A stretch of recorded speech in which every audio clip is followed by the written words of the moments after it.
गोवंश को जो है हम मांसाहारी प्रोडक्ट या तो उसको खुद खिलाएं, या गोवंश के जो प्रोडक्ट हैं, डेयरी प्रोडक्ट है, उनमें किसी तरह से मांसाहार को भारत में स्वीकार किया जाए। इसका समाधान सरकार क्या निकाल पाएगी? देखिए, पहला तो हमारे भारत की जो डीएनए देखे ना, हमने अपने गो को चारा और पोषण के सिवा और कुछ हमने नहीं दिया है। ये हमारे लिए सिर्फ आर्थिक का मामला नहीं है, ये हमारे लिए आस्तिकता का मामला भी है।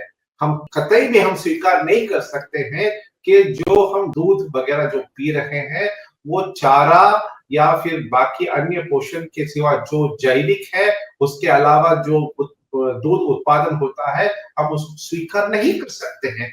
इसमें कोई भी संदेह है ही नहीं। इसीलिए मैं कह रहा हूं कि इसके ऊपर आप डटे रहे, अन्य जगह पर आप छूट दे दे या आयात करने की जो परमिशन है वो दे दे, मगर इसको हमें संतुलित रखना है। दूसरी बात बहुत महत्वपूर्ण है कि किसान समाज जो बहुत सारे मुद्दों पर बाहर आकर अपने संघर्ष बना के रखते हैं, आपत्ति की बात जताते हैं, उनको इसी समय पर यही सही समय है, यही अब करना है कि आप बाहर आए, इसके बारे में बात करें, विनम्रता पूर्वक बात करें, डटकर बात करें कि ये हमारे लिए एक्सेप्टेबल नहीं है। यही समय है कि किसान समाज को बाहर आना है। और मैं आपको आश्वासन दे सकता हूं कि अगर किसान समाज ने इस मुद्दे पर बाहर आकर इसके बारे में बोलना शुरू कर दिया, सामान्य नागरिक भी उनके साथ देगा। और जब ये सब साथ भी आएंगे तो इनका जो मूड है वही सरकार के एक्शन में जताया जाए। जी, बहुत सही आपने चीज कही आदित्य जी। लेकिन जिस तरह से हमारे देश में, जैसा कि आप कह रहे हैं, किसानों को वोकल होना पड़ेगा, किसान पूरा देश में वोकल है।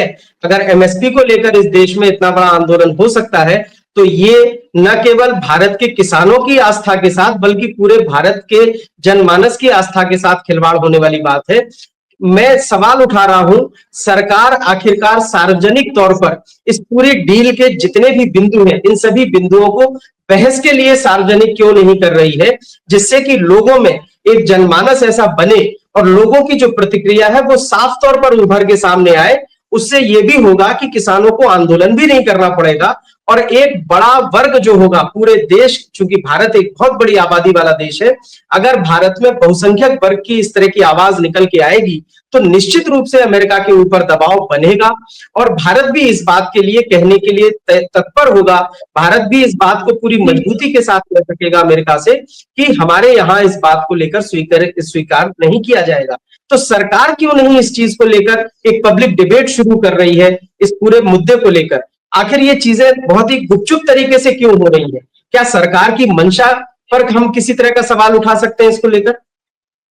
निर्मल जी, 1947 से जब हम निर्भर थे फूड सिक्योरिटी पर, जहां हमें आयात करना पड़ता था, फिर हरियाली की दौर आई, ग्रीन रेवोल्यूशन की दौर आई, फिर लिबरलाइजेशन का दौर आया, फिर उसके बाद 2014 से हमने हर चीज पे कड़क रूप अपनाया है, फिर भी हम ओपन रहते हैं सुनने को। अगर आप देखोगे, चाहे कोई भी सरकार हो, कांग्रेस की सरकार हो, बीजेपी की सरकार हो, हमने हमेशा अपने नीति को एक ही दिशा में रखा है, कोई उसमें चेंज है ही नहीं। तो ये एक मतलब मैं पार्श्वभूमि के रूप में आपको कह रहा हूं। दूसरी बात ये है कि ट्रेड डील में जब तक आप कोई एक नेगोशिएशन पॉइंट पे नहीं आते हो, तब तक इसके बारे में सरकार को ज्यादा बात करना उचित नहीं है, क्योंकि ट्रेड डील की जब बात होती है, आगे पीछे बहुत यहाँ वहां बातें होती रही है, वो होती रहती है। अगर हम एक मुद्दा उठाते तो उसके विरुद्ध दूसरा मुद्दा आता है। तो जब तक ये इसमें कोई क्लैरिटी ना हो और जब तक एक समन्वय ना उभर के आए, तब तक सरकार को बोलना उचित नहीं है। पर हम क्यों सरकार के ऊपर इतने निर्भर हैं? एक जनमानस के रूप में, नागरिक के रूप में, पढ़े हुए लोगों के रूप में, किसान के रूप में हम सब जानते हैं इसमें हमारे लिए सकारात्मक क्या है और नकारात्मक क्या है।